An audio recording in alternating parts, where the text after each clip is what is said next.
Welcome back to Checkmate with Blake. We're going to continue our Journey to 2000 series. We're now at 815 ELO, as you can see down here. And after the video, we'll do a full analysis. Thank you guys so much for your continued support of this channel. If you haven't subscribed, go ahead and do it. It really helps the channel grow a lot.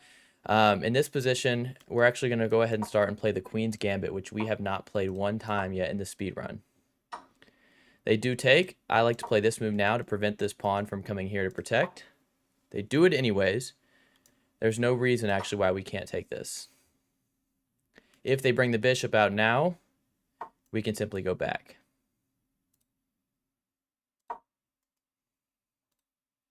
Okay, so now they're attacking this pawn, but notice our queen does cover. We could push the pawn. After this move, maybe they go back in here. That is an option. If here, we'll probably just take the center. I don't see any reason not to, actually, because after here, notice since the bishop is now on this diagonal, the queen doesn't protect it. So this is not a double attack, so we can actually attack it now. And the knight has to go back here, to which we'll respond by taking the center. Take the center, attack this pawn. Again, at these higher elos, I will struggle to try and explain these moves. So if I have to, I'll kind of focus on them in the analysis portion. But we take this pawn. This pawn is not hanging simply because the knight covers it. We also have ideas such as b4, or maybe even better is just to develop the bishop and attack. And after something like this, okay, so they play it anyways. They play that move anyways, trying to open up the board. However, we don't have to do anything if we don't want to, and most likely we won't. Trying to double check, just trying to verify. I think we won't do anything, because if they take, we can actually just take back with the bishop if we would like to, or the pawn to open the center of the board, to which after here we can now play this move. However, you could argue that you don't want to take with the knight, because notice, if you take this with the knight, this pawn will fall. But after here, maybe there's this move. However, we might have a tactic. Maybe not. We could also take here, threatening a checkmate, and after they played this, though, then we don't have too much. So let's just take back with the pawn. Even though it does block our bishop, we're planning on pushing this pawn at some point in the game. After a check, which I imagine their opponent will play, is we'll just block with our bishop, and then we'll just try and castle and put a rook here.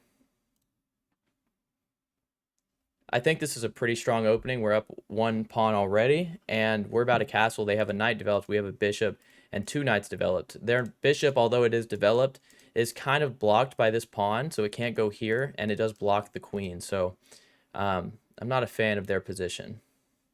And b4 is always a threat with the idea of developing. Okay, they go there. Most likely we should just castle. I don't actually see a reason not to, because there's no threat. Now there's no check, notice, since we castled. If we hadn't castled, it would be a little more scary. But okay, they go there. Let's see, how do we want to play this? So first, I see no reason not to throw in this check. We also maybe, no, we don't have this. This would be a blunder because they would take here. So let's throw in the check first,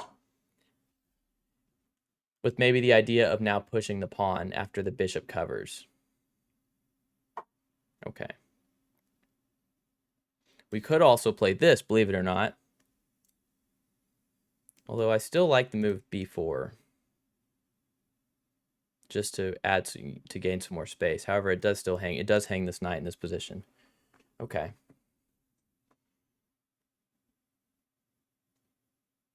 We could always sack the pawn.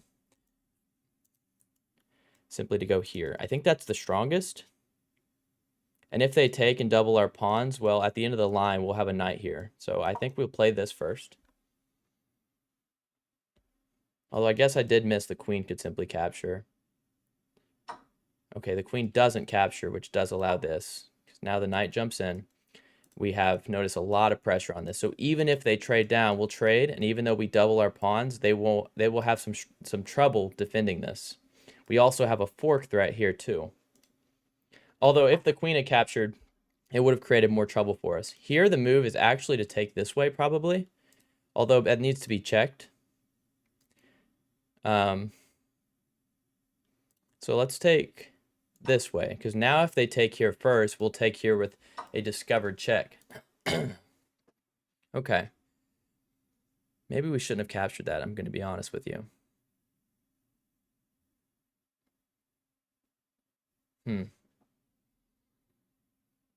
We do maybe have here or here threatening a mate. You know, they can't castle. Although here, maybe they just castle anyways. All right, let's try b4. I'm not sure. I'm getting low on time, so I'm going to have to speed up a little here. b4, obviously, they're going to probably have to play this move. Whoa. Okay. I am not sure at all what that move does. We can play maybe here now. No. Maybe not. Tricky. Okay, let's try and maybe trade this piece off. Add some pressure to this f7 pawn, add some pressure to this rook if the knight moved, and we're attacking the knight in the next move. If they go back, which is reasonable, we'll have to relook at, but maybe if they go back, then we may be able to trade here. Okay. So now we take. This knight is under attack. This f7 pawn is weak. And if they move the knight, unfortunately, the rook will hang. So the only logical move is actually to play here. Yeah, that hangs this rook. So we'll take the rook. And after here, we'll actually win this other rook. However, let's go ahead and see if we have some more checks. So first, let's try... Wait, do we have this? First, let's throw in maybe this check. Just see where it takes us. Because they can't go here. They have to play this move. There could be some kind of mate here. And after they play that move, we can actually win the knight here, too. So we'll go ahead and take this knight. Only move is here, followed by there, and this is checkmate. Yeah, this is simply checkmate, I believe.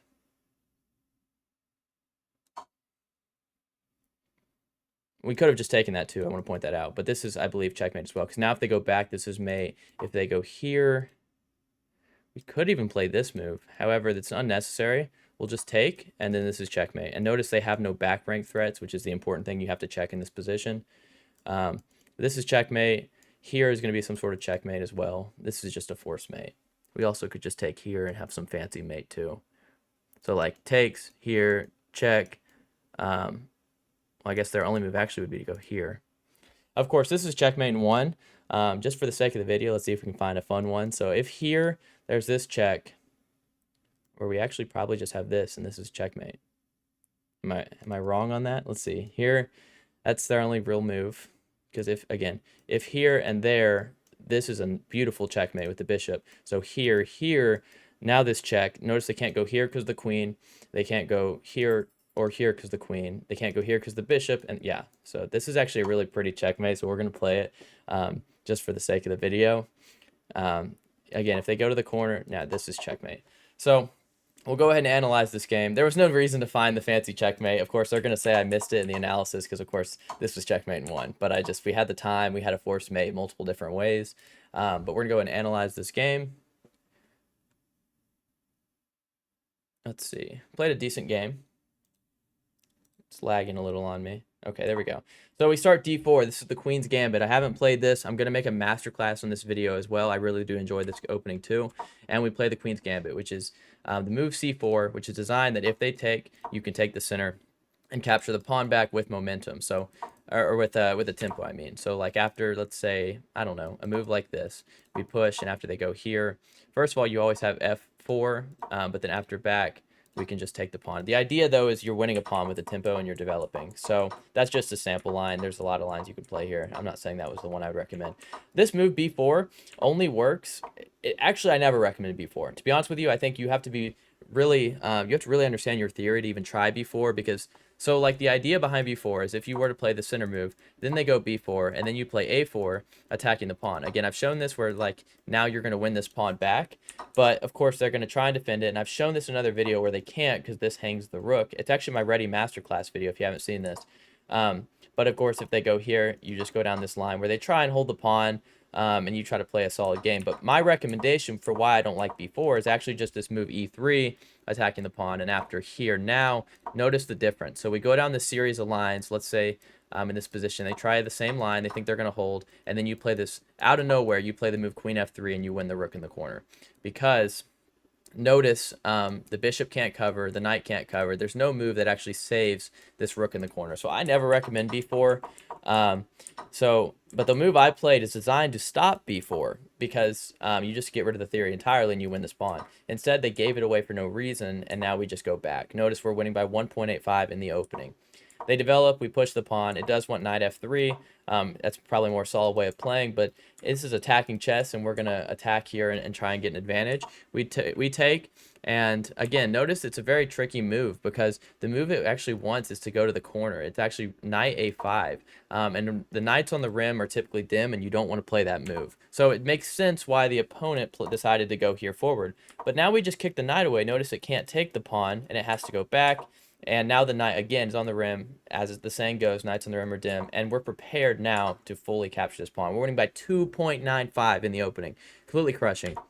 They try to attack the pawn. That's the best move in the position. The idea being, if you're playing black in this position, you're really cramped, right? So like if you go back a move, your position's really cramped and you need to open it. So it makes sense to play e6 because then after like a random move, ideally you could even consider capturing this, but also your bishop is out. You can also add pressure here. And if the pawn push, let's see, what does it want? It wants, okay, so it actually wants knight takes, which might look strange as you're sacrificing a pawn, but notice now, actually it really doesn't like it at all. What's this move it wants? So actually you throw in, wow, bishop b5. That's a crazy move. That's a brilliant move. Wow.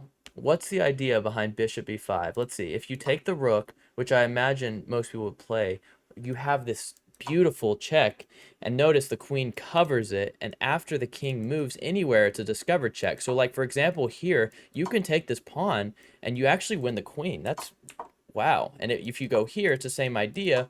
Actually, this is checkmate in the next few moves, but like you have to block there. Let's just say you take here and something like probably like this. But anyways, it's the same idea. You actually win the queen with this discovered check with the bishop. That's a really crazy move. It's a brilliant move. But anyways, that makes sense then why you would play e6. I'm not sure they saw that line. I didn't see that at all. But anyways, let's see where we went with the actual game. We go here and I develop the knight. Just developing a piece. There's no real threat, and we take back with the pawn. It wants queen takes, which makes sense to threaten this pawn, threaten checkmate. But I was concerned about this move. However, let's see what we have here. Now we have this check. And after, let's see, well, obviously c6 we would take. And after the knight comes back, where are we playing here? I guess just, okay. So you take, and after bishop takes, the idea is that you just add more pressure. That's a very reasonable line. We avoided all those complications by simply taking back with the pawn, and now when they pin us, we castle, get out of the threats. This move was a huge mistake, and we go ahead and give a check first, and then we play pawn push. Now, what I wanted to point out in the game is I actually missed, because if queen takes, it actually makes a lot of sense, because first of all, it says it's an accuracy, but if queen takes, notice now they're kind of looking for a queen trade. The move it wants to play here, knight d5, it's the same idea, although now I want to point out, pause this position, what happens after the move pawn c6? Just want to point this out.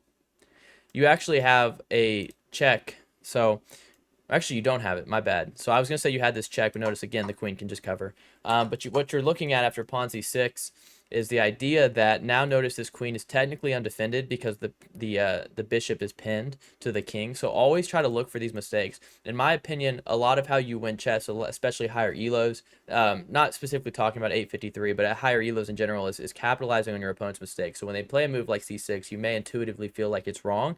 So try and capitalize why it's wrong. The move here is actually bishop f4. That's the actual correct move. Because notice now they cannot capture because the bishop covers. They can't capture here because the knight covers. And the move it wants to play now, going here, well, first of all, you have this fork idea, which actually is the top engine line. Let's see. So we have this fork, and after, let's say they go back here, this is a very, very complicated line. The move I would actually recommend, which is not the top engine move, it's the second move, is actually just to exchange down and win the rook. But that's just wanted to point out some of these tactics that were available in the game after that move. They take back with the pawn, which does allow our knight to get in and threaten some forks. And here we capture. Probably shouldn't have. Probably should have just held the pressure. And actually, maybe even this fork would have just made a lot more sense. But we go ahead and trade down, kick the knight away. This was all because I was kind of getting low on time. I had a minute 40 left, so I'm trying to not make mistakes. And obviously, attacking this pawn, or attacking the bishop, the knight, although it says it's a mistake, it's kind of hard to find why. They do play this move, which kind of capitalizes on the mistake. The move it actually wants is going here, which makes a lot of sense to cover this pin. So maybe it wasn't the best play right here. But they go forward, and we attack. And now, this is the first blunder of the game. Notice it's actually mate in 5, which we did capitalize on. However, in this position, I kind of predicted the move f5. It's the only move in the position that holds it, simply because this rook, notice, was undefended, which is what happened in the game. And now this move kind of holds it. However, you also have this check, and now notice white's not going to be, or black's not going to be able to castle. So after they play the move, such as king d8, let's see. Oh, okay. Bishop f4, further attacking this pawn, probably threatening. There's a also hidden tactic here where if you can actually take this pawn, believe it or not. Oh, it says it's another brilliant. So we have 2 brilliant moves in this game that you can look at. But you can take this pawn because if the queen takes back, notice the rook now pins the queen to the king. So after they take, we're just simply up a queen and we're going to win the game. So there's 2 brilliant moves, I guess. This one's just a tactic to know. If you ever see, the king could be aligned by a rook and is only protected by the queen. And you may say, well, it's not just protected by the queen, it's also protected by the knight. But after the knight takes, again, we have the same tactic. So realistically, it's only protected by the queen. You can simply always just take it. And after you take back, just pin the queen and win the queen, actually. Again, we'll go down this line. So f4 was not played. They played knight f6. And now we take the rook. We could have taken the other rook, but instead we just go for this check, going for the forced mate, take there again. Notice we could take here again, but we got a little more fancy. And again, mate in 1 was here, but we went for a fancy mate. And as I was talking about in the game, I know it's kind of lagging a little, but if we went here and there, then we just have this beautiful checkmate with the bishop, which is actually what I was hoping to find since it's just so much nicer. But I hope you all enjoyed this game. Overall, the opponent played a pretty good game. Again, as we're getting higher up in the elo, it's a little difficult to kind of talk and play the game at the same time to focus on both things. So sometimes I'll have to spend more time in the analysis. Of course, this game had so many tactical lines to cover, but the Queen's Gambit's an amazing opening. Again, I'll make a masterclass on if you want to see it. If you want to see that opening, feel free to leave a comment below so that I can see that everyone really does want to see that content. Again, thank you guys so much for your support. All the subscribers I've gotten the last few days, it really just means so much to me. And the comments, the likes, it helps so much. Thank you guys. I hope you guys enjoyed this video. Stay tuned for the next episode.